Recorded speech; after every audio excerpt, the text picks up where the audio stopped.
नमस्कार दोस्तों, उम्मीद है कि आपको ये ज्ञान समझ में आ रहा होगा और जो परमात्मा के सच्चे हंस हैं, विवेकी हंस हैं, उनसे तो पूछने की ज़रूरत भी नहीं है मुझे कि आपको कुछ समझ आ रहा है कि नहीं आ रहा है। वो तो एक ही बार में समझ चुके हैं। लेकिन जो लोग अभी और दुविधा में हैं, क्योंकि पुराना जो रंग है ज़्यादा चढ़ा हुआ है, जो नकली संतों ने जो अच्छा घोल चढ़ा रखा है ऊपर रंगों का, वो उतरेगा दोस्तों। ऐसा नहीं है कि नहीं उतरेगा, वो धीरे धीरे उतरेगा। धीरे धीरे रे मना धीरे सब कुछ होए, और माली सींचे 100 घड़ा ऋतु आए फल होए। जरूर उतरेगा दोस्तों। आज आपको एक भजन सुनाने जा रहा हूं मैं मलूक दास जी का। जैसे आपको पता है, मलूक दास जी पहले कृष्ण जी के भगत थे और फिर कबीर साहब ने जब उनको दर्शन दिए, उनको अपनी शरण में लिया, तो मलूक दास जी ने अपने गुरु कबीर के लिए एक बहुत ही सुंदर भजन लिखा। तो पहले वो भजन सुनेंगे, उसके बाद मैं उसकी व्याख्या कर दूंगा। साहिब बंदगी। तो पता लगा कि भाई निज नाम भी कोई चीज है जो केवल और केवल सतगुरु कबीर साहब दे सकते हैं। तो भाव में आके क्या कहते हैं कि मैं बहुत से नाम जपता था, लेकिन जब से कबीर का नाम जपा। कबीर का नाम जपा का मतलब ये नहीं कि कबीर कबीर किया। कबीर भी तो 3 अक्षरों में आता है, उन्हीं 52 में कबीर भी आ जाता है। कबीर, उसमें भी होठ कंठ लग रहा है। कबीर के द्वारा नाम दिया गया, जब वो सिमरण मैंने किया तब मुझे आनंद आया। तो क्या बोलते हैं? जपोरे मन केवल नाम कबीर। जो कबीर साहब नाम देते हैं उसका सिमरण करना।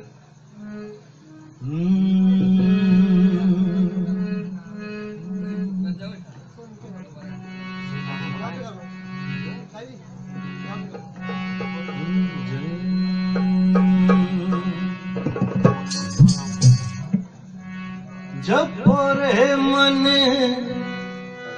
केवल नाम कबीर, जपोरे मन केवल नाम कबीर।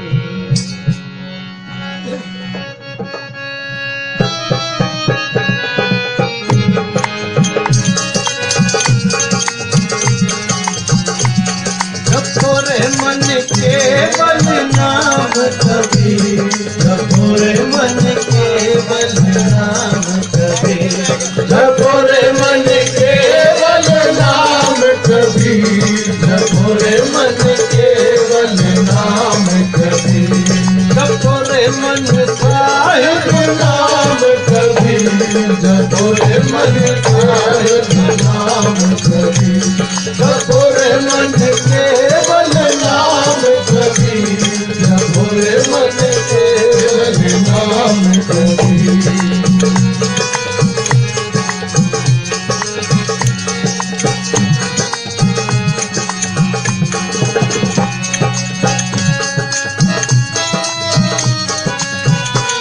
जपोरे मन केवल नाम कबीर।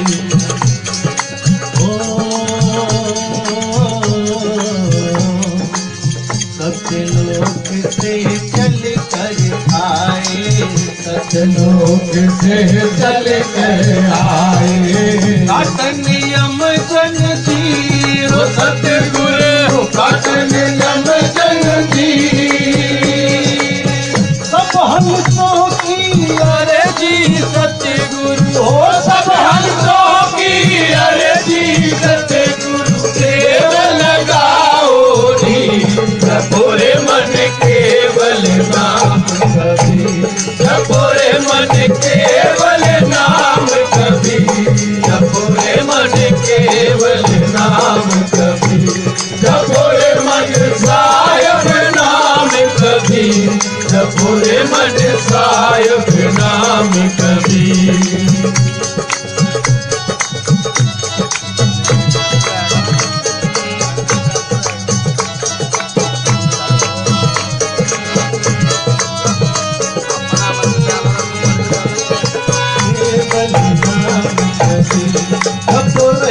मन केवल नाम कबीर, जपो रे मन केवल नाम कबीर।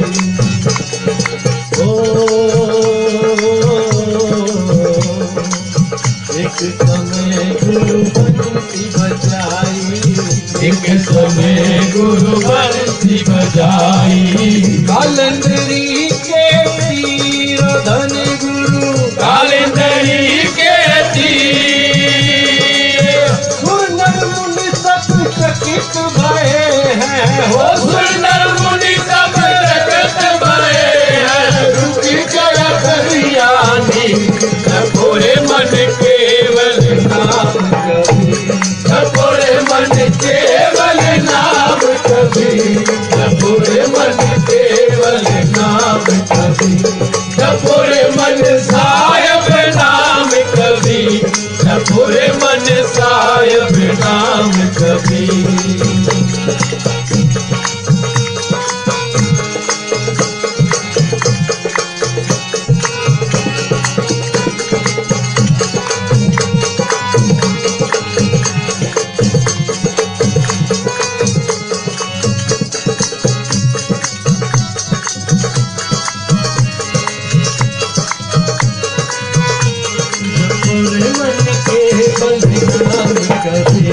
जपो रे मन केवल नाम कबीर, जपो रे मन केवल नाम कबीर।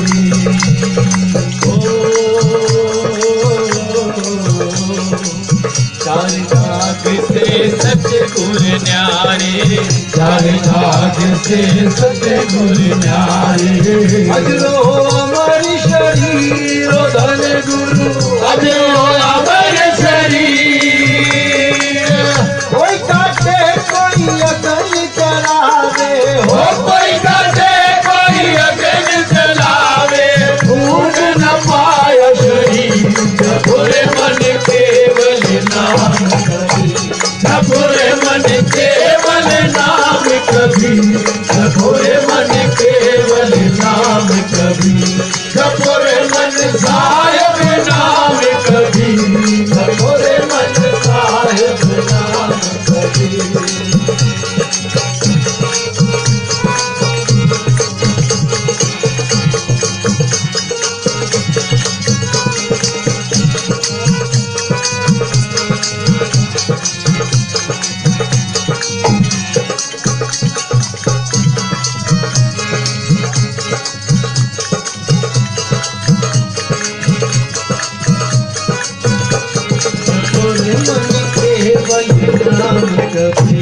जपो रे मन केवल नाम कबीर, जपो रे मन केवल नाम कबीर।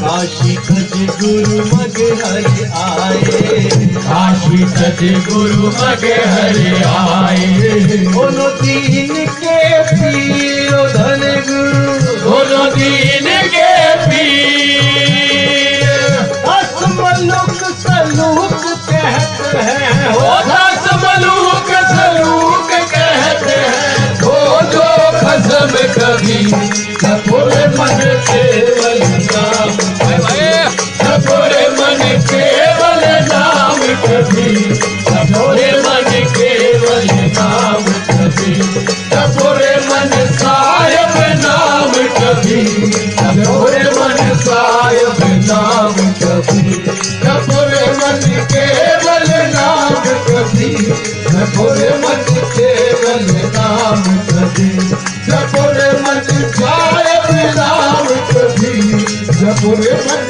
साहिब नाम कभी, जपो रे मन साहिब नाम कभी, जपो रे मन साहिब नाम कभी, जपो रे मन साहिब नाम कबीर। बोले सतगुरु बंदी छोड़ कबीर साहिब की जय हो। क्या बताते हैं भजन में? अब क्या कहते हैं भजन में?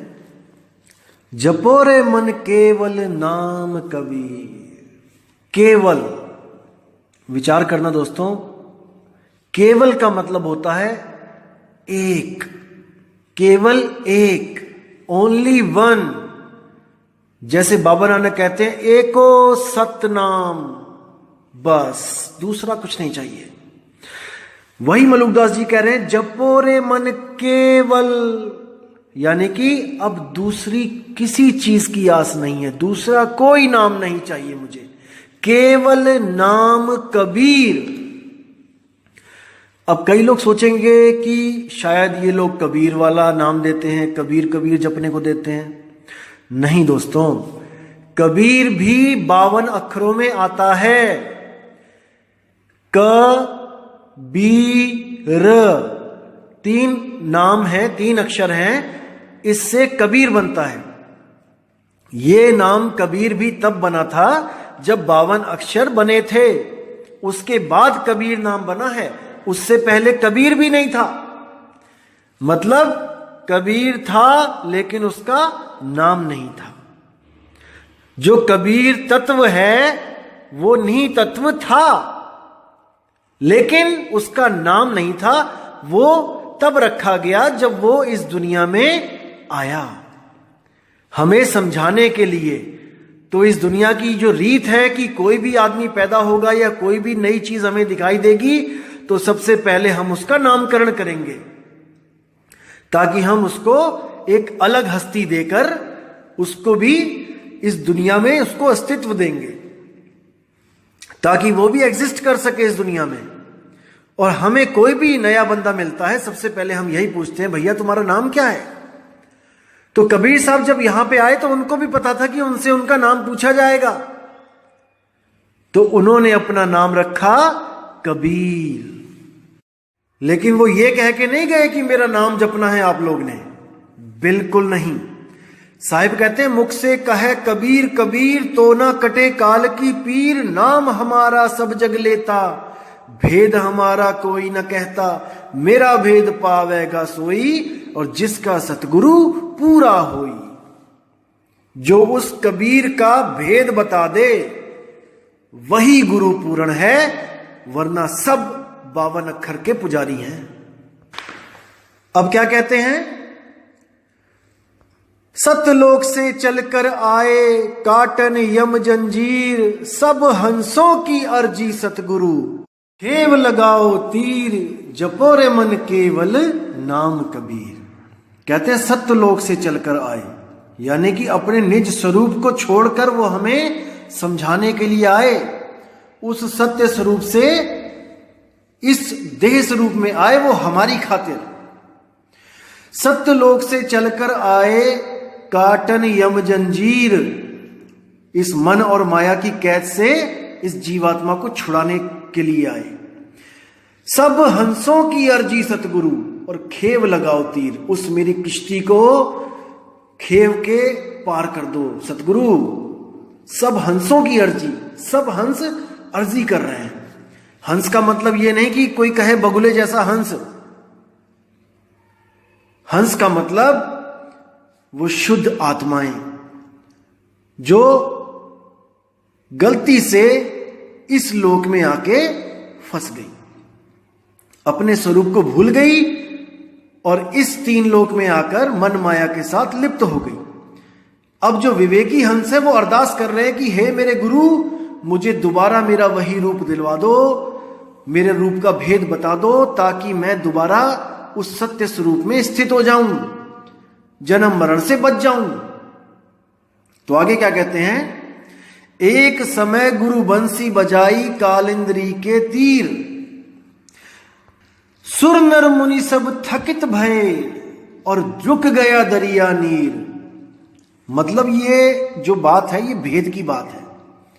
इसका मतलब ये नहीं कि उन्होंने कोई बांसुरी बजाई थी कालिंद्री यमुना के किनारे और बांसुरी की आवाज सुनकर सुर नर मुनि सब थक गए, बिल्कुल गलत।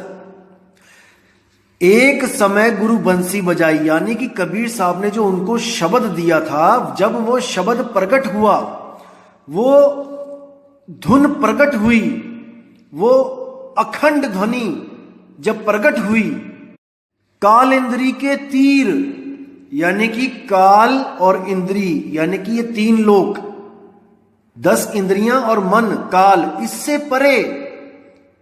क्योंकि कई लोग कहते हैं कि वो शब्द तो इंद्रियों का विषय है, सुनना उसको।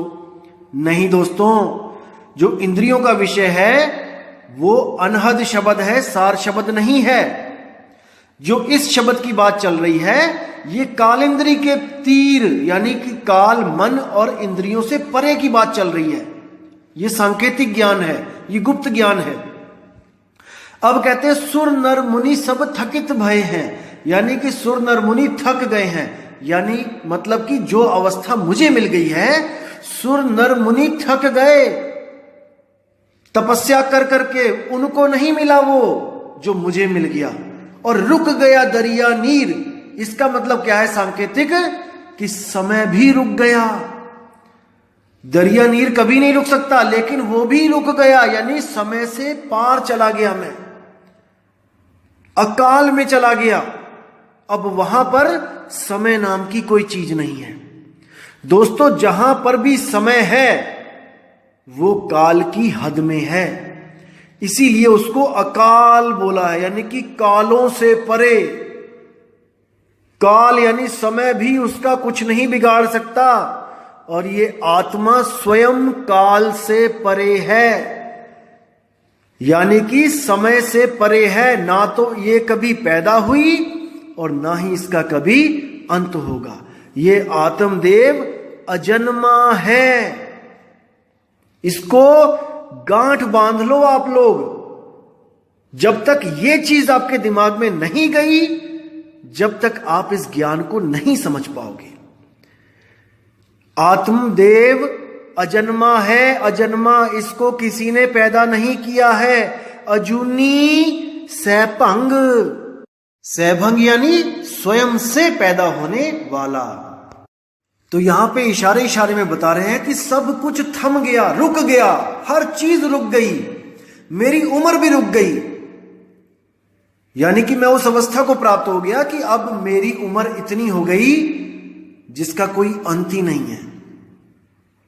तो आगे क्या बोलते हैं, काशी तज गुरु मगहर आए दोनों दीन के पीर, और कोई गाड़े कोई अग्नि जरावे ढूंढ न पाया शरीर।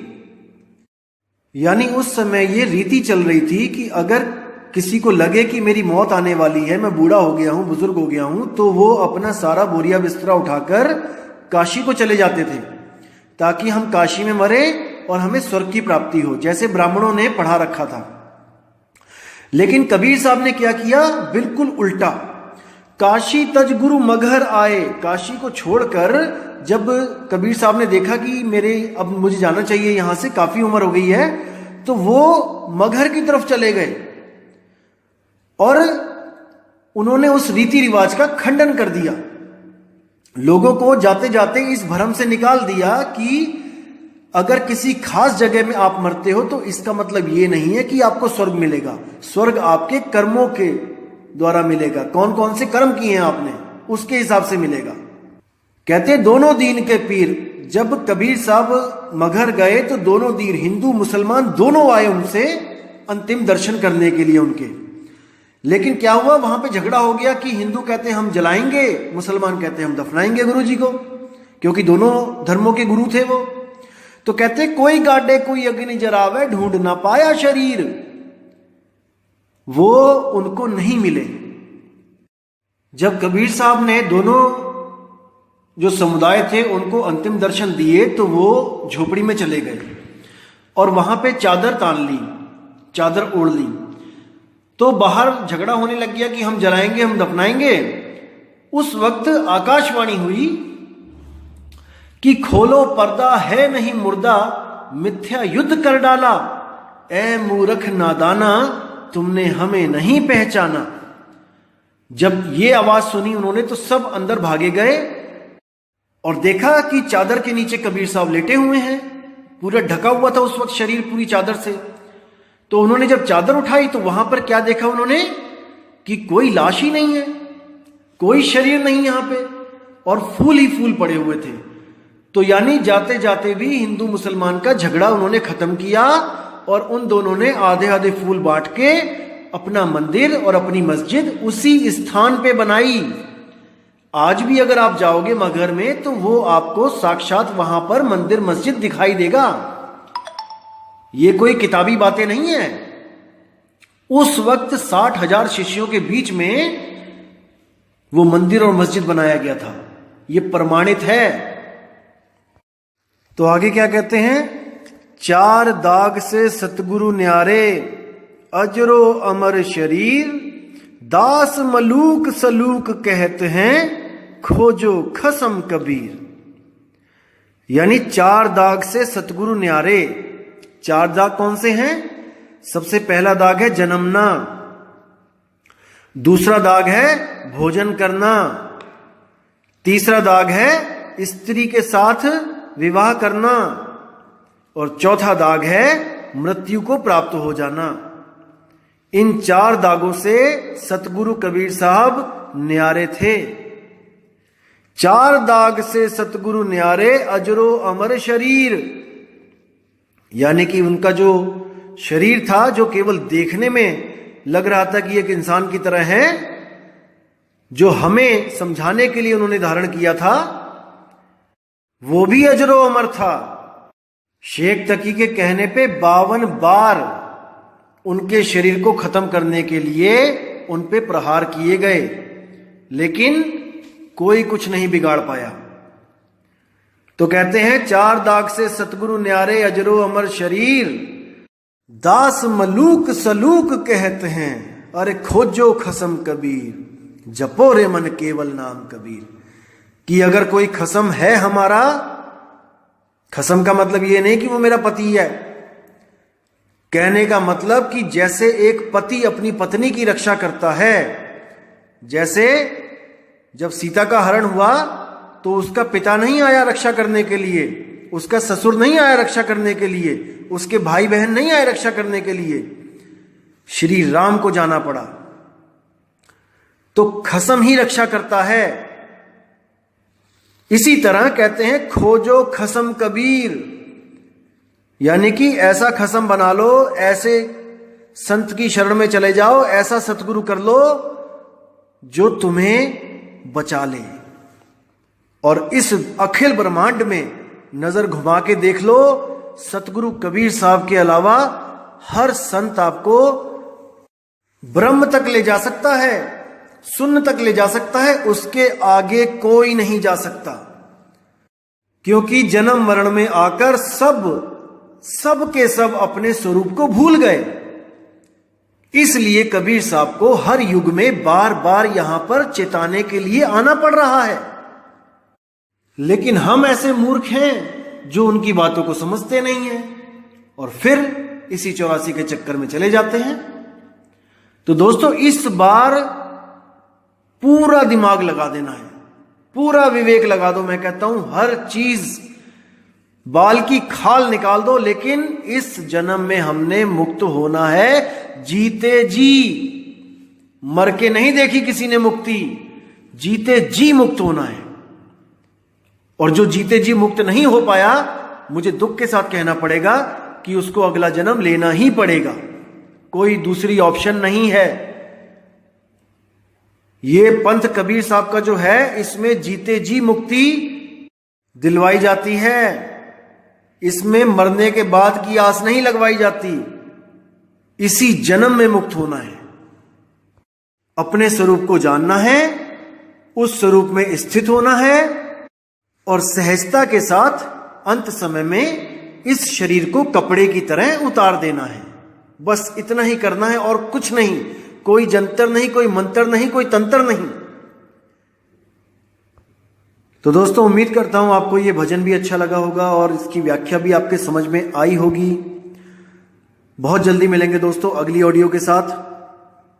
तब तक के लिए साहिब बंदगी सतनाम, जय गुरु बंदी छोड़ वैराग साहिब, जय गुरु बंदी छोड़ मदन साहिब, जय जय गुरु बंदी छोड़ सतगुरु सत्य कबीर साहिब की सदा ही जय हो।